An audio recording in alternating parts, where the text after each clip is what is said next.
AI power tools. But here's one of the things I'm going to invite you to do. I'm going to invite you to become an artificial intelligence power user, whatever that means to you.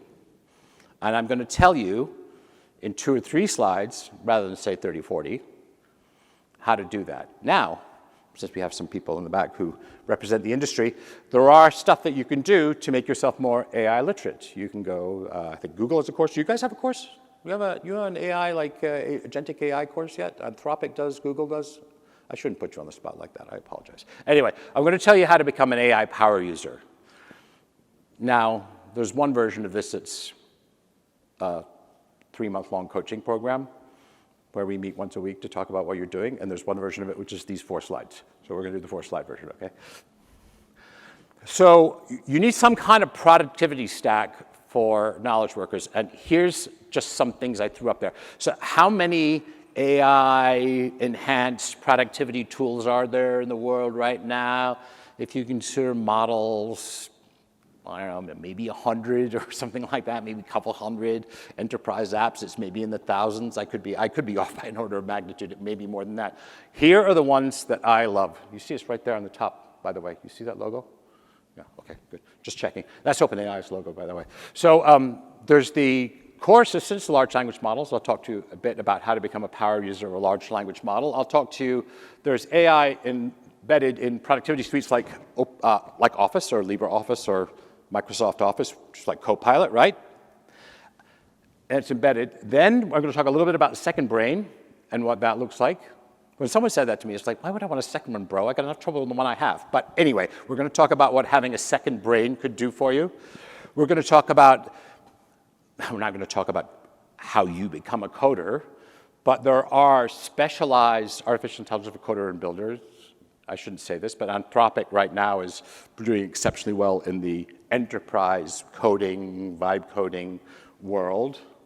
Well, you guys are catching up, aren't you? And creative writing and communication tools. So we're going to cover those in a kind of super fast way. And I thought 45 minutes was too long. Like, my attention span with a podcast is the length of a drive.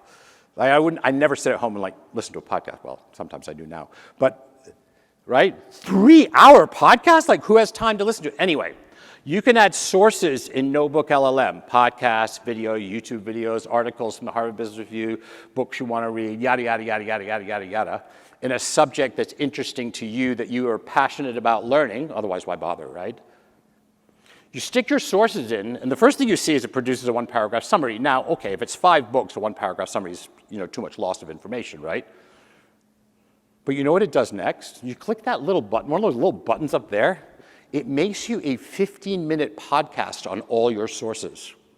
So you hear a man and a woman, and this takes, by the way, about 90 seconds, talking about all those sources that you chose that are valuable to you that you wouldn't otherwise get a chance to read. To me, that sounds amazing. So if I want to find out about a subject and I don't want to devote days, 2, 3, 4, 5 days to becoming fluent in a subject, I can find some sources. It has a button there saying find sources. It'll go search the internet for you if you don't have your own. And the difference between a large language model is you teach large language models how to think during a phase called compute, where you teach it how to understand the mechanics of human language, but they're trained on the corpus of human knowledge that's out there in the world, variable in content and quality, I think we might say, right? But this only gives you answers from your sources. I think that's super cool. And there's other features you can do. So I'll create a mind map. I don't know if you use mind maps to kind of organize your thinking. So you can push another button, it creates a mind map. You can push another button, it creates a video. So you can access, excuse my French, shit tons of information in our very, very information-drowning deluge world in a very short period of time.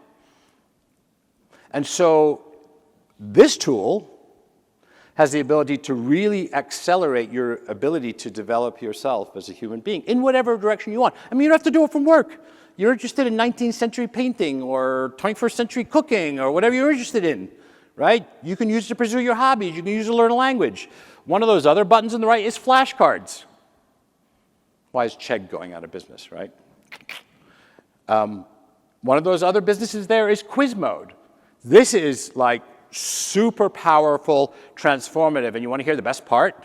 In a world where I just paid $40 for a freaking sandwich and a coffee, it's free. You hear that? Free. Not much free in the world anymore.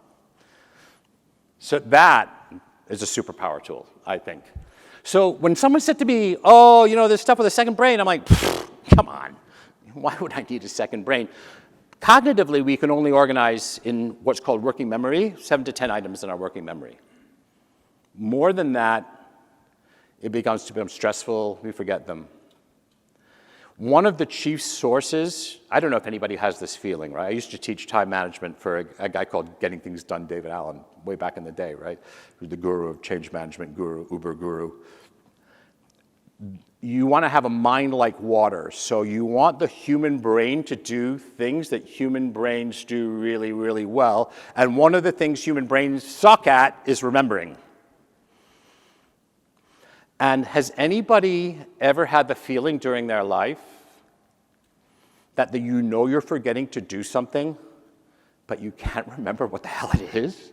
That's a horrible feeling.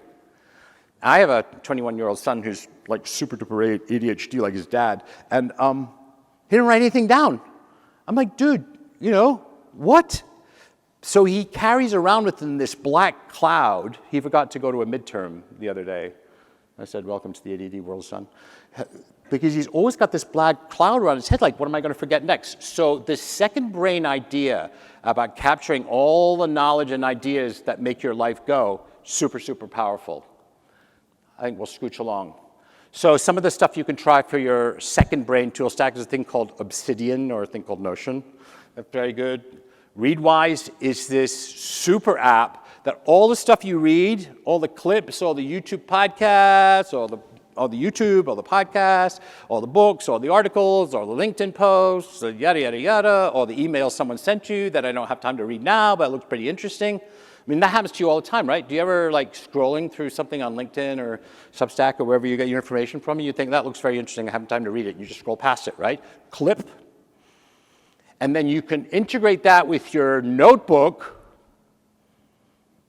and boom, you've got a single source of truth, as they say today, disgusting expression, for all of the stuff that you're interested in. I used to teach, Getting Things Done was the biggest change management, biggest time management fad like 20 years ago or something like that. I used to teach that stuff. And somebody said to me, there's a time management app called Todoist. So I'm like, yeah, whatever, man. I should teach that stuff, bro. Who are you talking to? Anyway, but I did download the app. It's not strictly speaking. It's an app from the AI world, and there are AI integrations, and it integrates with all this other second brain stuff. But I invite you to try Todoist. It is the most shortest learning curve, most powerful self-organization tool that I've ever run across. And God knows I've been on this planet far, far too long.